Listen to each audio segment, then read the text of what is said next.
So I'm Anthonia. I'm the trainee forester at the Forestry Marston Vale Trust. So I've been in the job now for about 6 months and I'm really enjoying it. It's going really well. I've had a lot of support. It's been a really supportive team.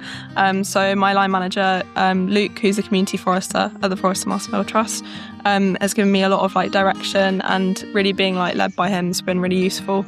And then as well, I get careers meetings with the Royal Forestry Society, so that's been really good too. And generally, just whenever I'm on placements, the teams I'm with have been really supportive, and it's really helpful in my progression.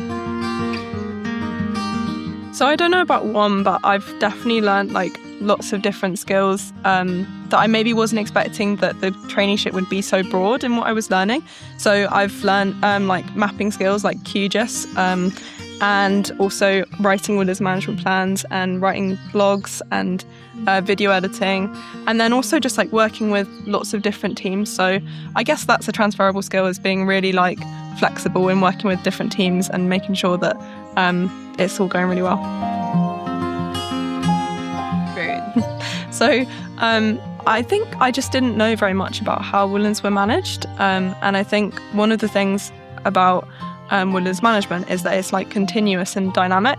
So you have to keep doing interventions in woodlands. You can't just leave them to grow on their own type thing. You have to be doing lots of operations and interventions for them to be sustainable and successful. If you have an ancient woodland, for example, then removing some of the trees lets in light, which means that there's more growth on the woodland floor, and you get lots of different layers. So if you want sustainable biodiversity, you have to do interventions, which I maybe wasn't expecting.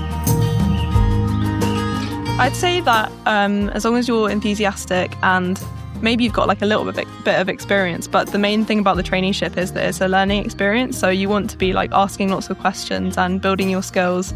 So it's really important that you're enthusiastic and you want to do the job and do the job well, but you don't need to have all the experience, because the point of the traineeship is to learn everything whilst you're going. I would say that the main thing is really to ask questions and be really engaged throughout. And if you can kind of reflect on your experiences as you go along, because time goes really quickly, and you might be really, really busy in the winter time. I certainly found this, that when I was doing the planting, things like that, you get to the end of the day and you're completely exhausted because you've been doing quite hard physical work. And it's important still to take a couple of minutes to reflect on the experience and what you learned from it. And there'll be so many little bits that you pick up throughout the day, and you don't want to forget any of them. So make sure that you're keeping notes. So I feel it's prepared me really well. I've got lots of different experience now that I didn't have before. So my applications for future roles are going to be much stronger, which I'm really excited about.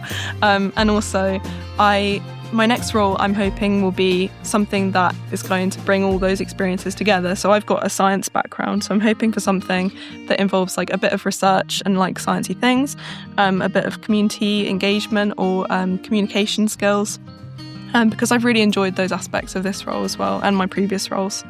And also getting those practical skills. So I really love being in the outdoors, and those things are all really important to me. So something like that would be my next role. But we'll see. It's all an adventure. So interesting, exciting, and fun.